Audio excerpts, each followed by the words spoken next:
All right, it's Tuesday here on the Morning Pitt and youtube.com/Panther-Lair.com. It's game day. Pitt playing tonight, 9 p.m. tip-off in Dayton. Hopefully it tips off at that time as the Panthers take on Mississippi State in an 11-11 play-in game.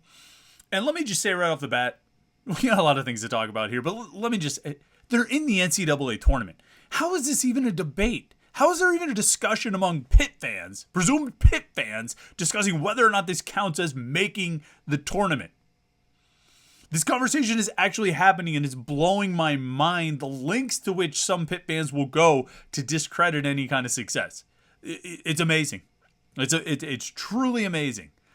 I mean, they're on the bracket. Somebody on Twitter said they got paid out because they bet on Pitt making the NCAA tournament. Believe me, the books aren't giving away money if there's any kind of ambiguity. All right? They made the tournament. Stop trying to find ways to move the goalposts. Stop trying to find ways to discredit what they've accomplished. They're in the NCAA tournament.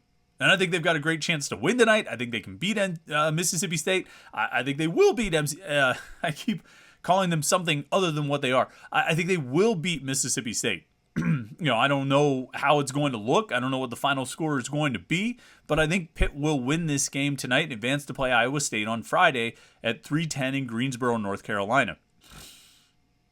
Whatever happens tonight, we will talk about it right here on youtube.com/Panther-Lair.com. We'll have a Panther-Lair postgame after the game ends. Hopefully, I have no idea. Hopefully it tips off at 9:10 as it's scheduled to do, and the game goes 2 hours, and we can get started around 20 after or maybe 11:30 at the latest. But it's a Tuesday night. It's a school night. I don't want to have to go until 1 in the morning doing a live show, but if that's what we have to do, that's what we have to do. So make sure you're tuned in here tonight at youtube.com/Panther-Lair.com for the Panther-Lair postgame show. I will be up, and you should be as well. You'll be up watching the game. You should also be up to talk about the game afterward. Now, if you're worried that you're going to forget about it, remember what you can always do. Hit subscribe. Turn on your notifications. You'll get an alert sent right to your phone so you never miss it. It'll say, hey, Panther-Lair is going live with the Panther-Lair postgame show. Better tune in. And then you can tune into it and you won't miss it. And while you're here, of course, we ask you to hit the like button, like this video, and subscribe to our YouTube channel. We'd appreciate that very much. Now, of course, it is game day. Pitt's taking on Mississippi State tonight in the NCAA tournament first 4 game. And we talked a lot about that game yesterday. We talked about the matchup with Mississippi State. If you want exclusive basketball talk, that's the place to go do it. But we do have to, you can go check that out. We do have to kind of blend in some football talk, though, because before the game starts tonight, Pitt is going to start spring camp in the South Side this morning. Practice starts, depending on when you're watching this, it's either in the future or the past. But practice started around 9. Went for a couple hours, interviews afterward, and all those kinds of things. Probably by the time you're watching this, I'll be in the South Side watching Pitt or writing about Pitt or interviewing Pitt. We'll have lots of coverage, of course, on Panther-Lair.com. But I figure we should probably talk about that leading into the first practice of spring. We're going to talk a lot about spring camp all spring for sure. But the fact that it's finally here, that it's starting, it's the first real football activity since the Sun Bowl. I figure we should take a little bit of time to talk about it. And as I do that, as we get started talking a little bit of football, I do want to draw your attention. You may or may not have seen that this is happening on Twitter. Pitt player Byron Floyd, long snapper. He was the long snapper all season last year. Recovered 2 fumbles. Recovered a fumble against Tennessee and a fumble against Duke. Somehow long snappers always seem to be the first guy down the field on punts. You ever notice that? Like when Pitt will punt or when another team will punt, oftentimes the long snapper ends up being the guy who makes the tackle, or he's down there to recover a fumble, as in the case of Byron Floyd. Cal Adamitis was always down there early. He sort of famously, Cal in his first year playing at Duke, lost his helmet and still ran down the field. He had the long hair going and kind of stood out a little bit on account of that. And so that, it always seems to work out that way. But anyway, so Byron Floyd, he's a long snapper for Pitt. He's a third-year player. He was a third-year player last year, I think. Probably, I guess he'll be a redshirt junior this season, returning starter at long snapper. But he's using NIL to raise money for Children's Hospital. And actually, this is the shirt I have on right here, Snapper 49. You see that? Now, you might have seen some of this on Twitter. And I just wanted to tell you about it because I think it's important to highlight these things when these guys do it. Byron sent me this shirt. I appreciate it. And he also sent me some seasonings. All right. So if you go to snapper49.com, this is not really a paid advertisement. I want to give him a shout out because he deserves it. If you go to snapper49.com, you can see what Byron is doing. He's selling shirts like this in lots of colors and styles. He's selling his Snapper 49 seasonings. He's got an all-purpose seasoning and a steak seasoning, and he's got a hot sauce that you can buy there. And anything you buy through his site, all the profits, 100% of it goes to Children's Hospital. And actually, if you just want to donate directly to Children's Hospital, if you don't even want to buy any of the Snapper 49 stuff, whether it's the seasonings or the shirts, if you just want to donate, but you want to do it through Byron's site, you can do that. He's got a link right there where you can donate directly to Children's Hospital. And it'll, coming through Byron's site, snapper49.com. And actually, if you go there and read, he's Children's Hospital has affected his life. Cancer has touched his life and his family and people close to him. It's pretty inspirational. And I think we always talk about NIL and use it as sort of a bad word. And a dirty word is NIL. NIL. Guys are getting trucks and tanks and nuclear submarines to go to Texas or whatever it is. And the reality is there's a lot of guys like Byron Floyd out there doing this kind of thing. Kenny Pickett did it. Cal Adamitis did it. Johnny Patrician did it. I think there's a lot of guys trying to use whatever notoriety or publicity or sort of public figure they are and trying to turn that into something positive and trying to raise money for something good. And, I think when that happens, I think we should highlight it. I don't think there's any shame in that. We're all objective journalists here and we don't cheer for any team, but I cheer for guys doing good things. And I certainly cheer on Byron Floyd. I mean, first of all, we're making a sweet shirt. It's super soft and comfortable, too. I'm going to wear this shirt at least for all day today and probably another day next week, depending on how fast we do laundry around the Peak household. But I want to give a shout out to Byron Floyd for doing this. And I highly encourage you to go check it out, snapper49.com. I'll probably mention it again a few times because I think you should, and I'll tweet about it and everything like that because you should go check it out. Support Children's Hospital and support them, by supporting a Pitt player who's not really looking to make anything for himself. He's using, whatever platform he's been given as Pitt's starting long snapper to try and raise funds for a more than worthwhile cause. So shout out to Byron Floyd. Thanks for the shirt and the seasonings. Can't wait to try it all out. And I highly encourage everybody to go snapper49.com and support him. Snapper49.com. All right, so we know Byron's got a starting job locked up for the 2023 season as Pitt's long snapper on placements and punts. And really, when you enter, when Pitt is entering spring camp here for 2023, there are open jobs. There are always open jobs, but not a ton. I think you've got a lot of returning starters back. You've lost some key pieces, no question. On defense, you've lost some big names. That whole stretch right up that middle, the 7, 8, 9 stretch plus 31, they're gone. So, there's some big holes to fill there. Kalijah Cansey and Servassier Dennis and Brandon Hill and Eric Hallett. But they're all positions, certainly on the defensive line, and you could even get into the ends where they're kind of having a bit of a youth movement there as well. But the defensive line and at safety, I think you can look at it, and we'll talk plenty about this over the next 6 months, but you can look at it and say, all right, well, they've recruited the defensive line and the secondary really well over the past few years. I think this is something we've come to expect is strong recruiting, good evaluations, and good development of defensive linemen, both ends and tackles, and the defensive backs, corners and safeties. So when they come into a situation like this year where they need some ends to step up and they need some tackles to step up and they need some safeties to step up, there's curiosity about seeing who it's going to be, who steps into that main productive role. Deion Hayes is obviously going to be a big part of the defensive ends. But some younger guys are going to get some playing time and have to show what they can do. Same thing at defensive tackle. And at safety, you lose Hill and Hallett, who are mainstays of this defense, a big part of the ACC championship run 2 years ago. But you've got some younger guys behind them. Javon McIntyre made big plays in the Miami game and the Sun Bowl. PJ O'Brien, I think, is somebody who's going to be ready to step into a job. And then they brought in Donovan McMillan as a transfer from Florida. And then you've got, I think, even some other younger guys who maybe haven't made as much of a splash on the field yet.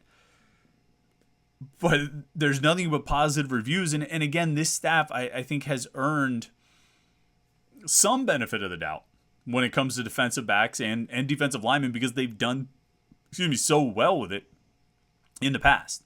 And so I think, you can take the approach of saying, well, they need to find someone to replace those guys, while also being pretty confident that they should be able to pull it off.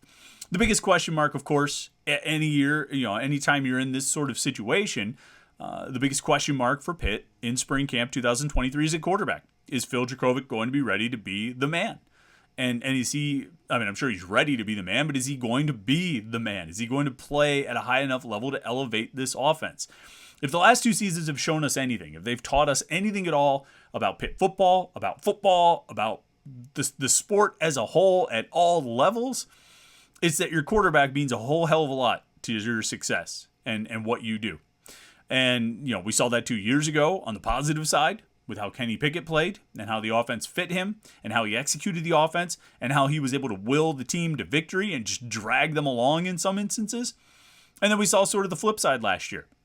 We had a quarterback who maybe didn't fit the offense very well, and the offense wasn't fit very well around him, and he didn't seem to have that extra push to will the team to carry the team. He may have wanted to, but he wasn't able to really do it on the field. And I think there are a lot of reasons that go into that. We talked a lot about it last year during the season on all the Morning Pitt episodes, between games, Monday through Friday. We'd talk about it over and over again. But Kedon Slovis wasn't it. And Pitt's offense last year wasn't it. And Pitt's offense last year is the reason they went 9-4 as opposed to 10-3 or 11-2 or on and on, et cetera, et cetera. At a certain point, you end up with a 14th game in there because if not for Pitt's offense on 1 or 2 really inopportune occasions, that team is playing an extra game going to Charlotte for the ACC title game. But they weren't, because the offense blew it against Georgia Tech and the offense blew it against Louisville. And that's as simple as it can be. That's as honest as it can be. And quite frankly, it was a bit reminiscent of 2019 when the offense blew it against Miami and the offense blew it against Boston College. And a team that went 7-5 in the regular season should have been 9-3. Realistically, should have been 9-3.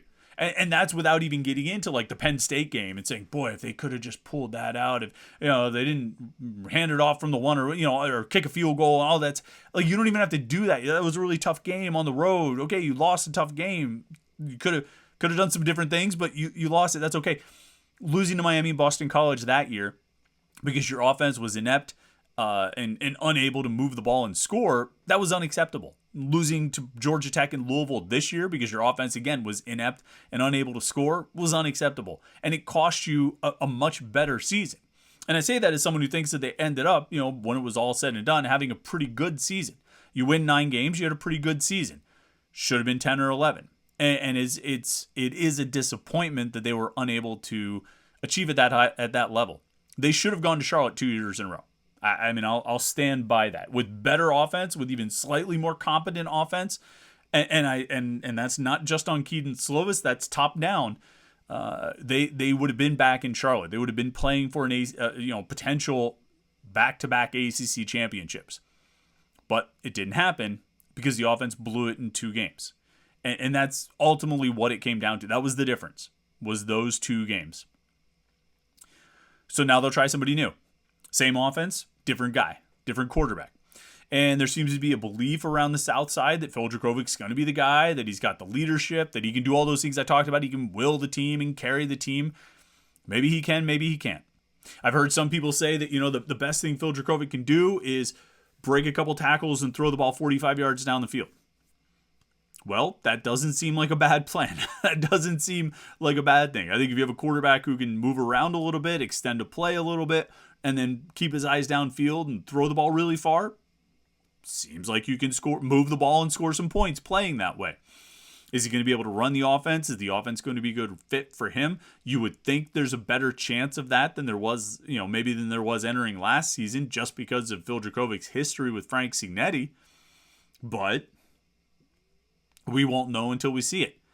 We certainly won't know based on what we're hearing in the spring, because we heard all last spring how well Keaton Slovis was fitting into Pitt's offense.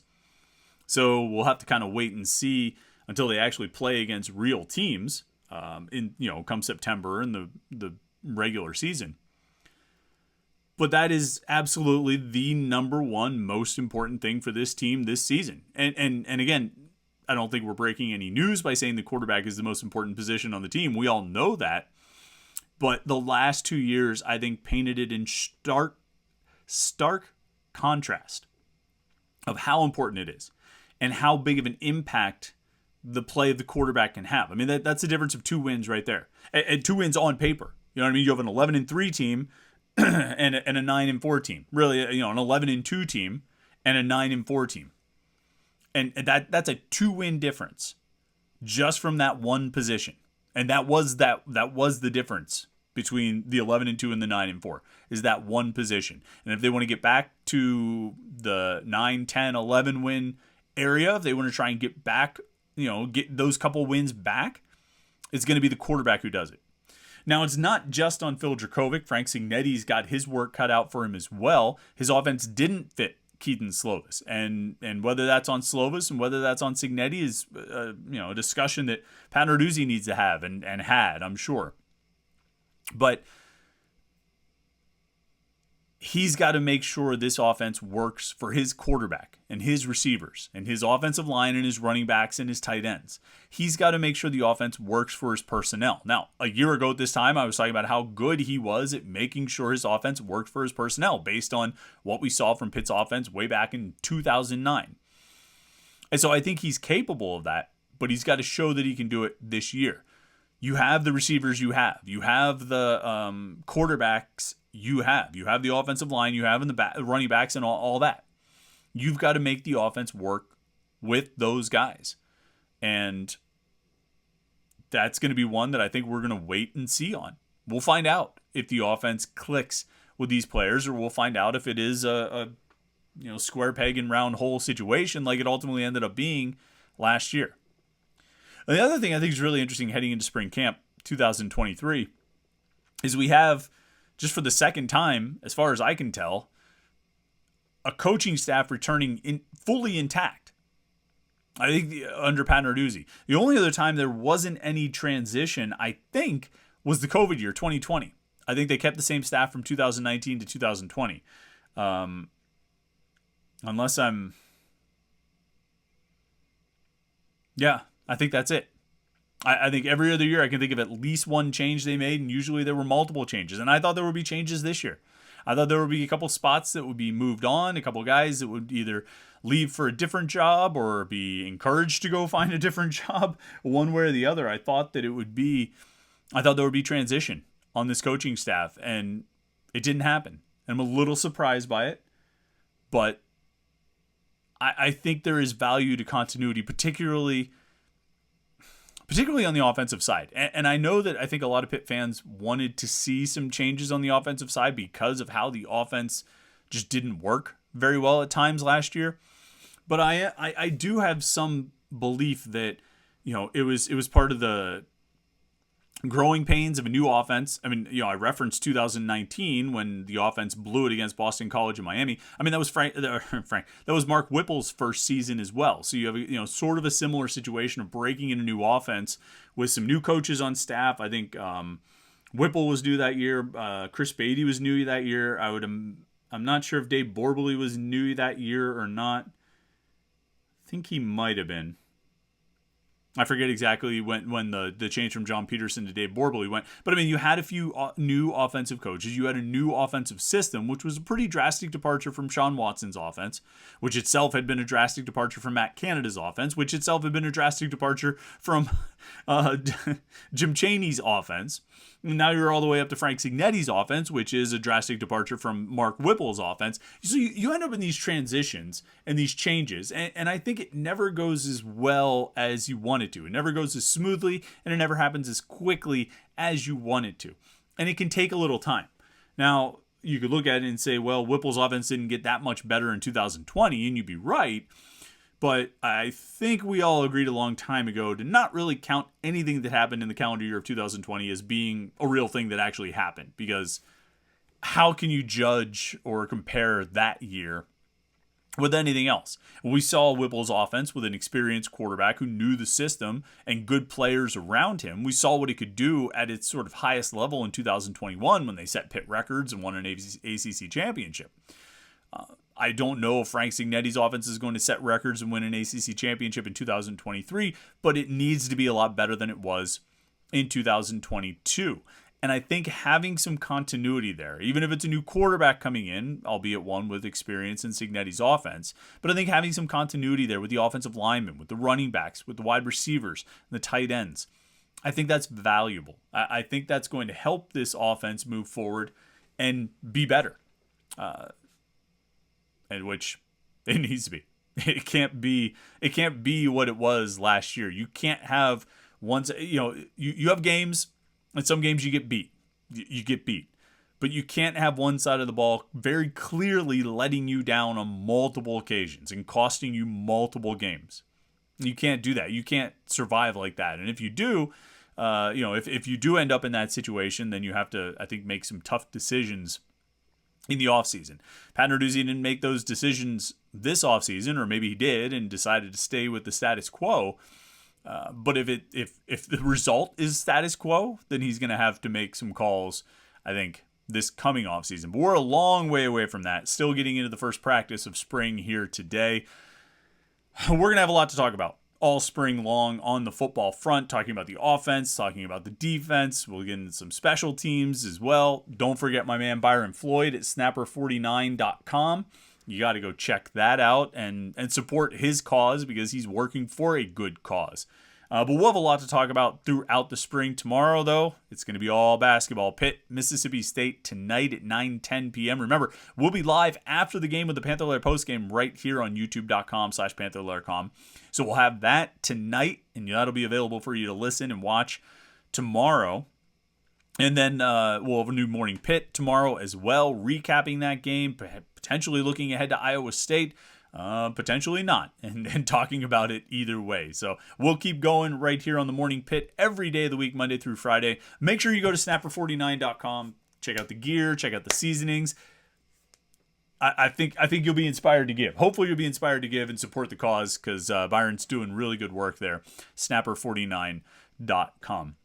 Thanks for checking it out today. Stay tuned for all of our spring camp coverage right here at Panther-Lair.com. And then tonight, like I said, we'll be live after the Pitt basketball game for the Panther-Lair postgame. So tune in then right here on youtube.com/Panther-Lair.com.